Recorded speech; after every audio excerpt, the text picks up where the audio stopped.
Welcome back to Independent.ie's Floating Voter. For this edition we're going to look at the Green Party and some of the policies. There's a huge amount of support for the Green Party in this election, but do the people really know what the Green Party stands for and what some of their policies are? First off, this is one of the more quirky ones that was in the party's alternative budget, which was published last year. This is a VAT reduction on repairs on electronic goods, repairs on bicycles, and even repairs on shoes. The Green Party want people to stop with the throwaway culture, and they would prefer if people would repair things rather than going out and buying something new. Obviously, a huge part of the green policy is reducing carbon footprint.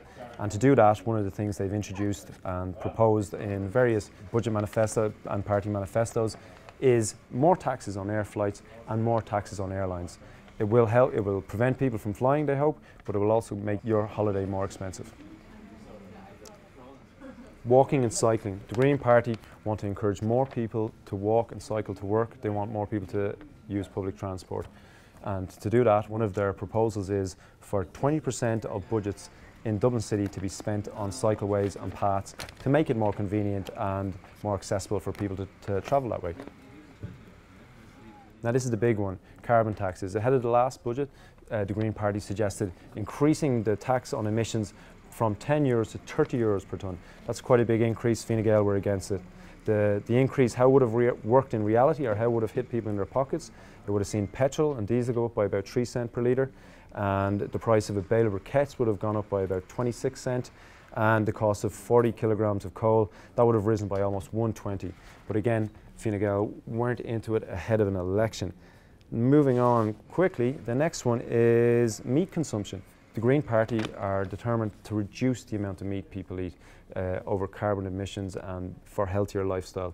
We saw when Leo Varadkar even suggested that he might cut back on the amount of meat he ate. There was huge backlash from farmers and from the IFA. But this would be a central policy for the Greens, and this is something that they would be very much pushing for if they were in government. How they would achieve it? They would try to produce grants and convince Europe to give other grants that would help farmers to diversify and maybe concentrate on other kind of produce on their farms.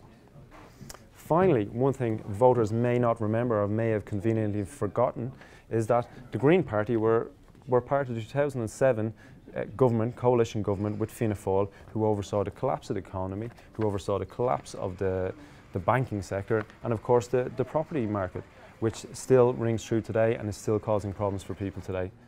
That's all for the moment. Stay tuned to Independent.ie for more updates.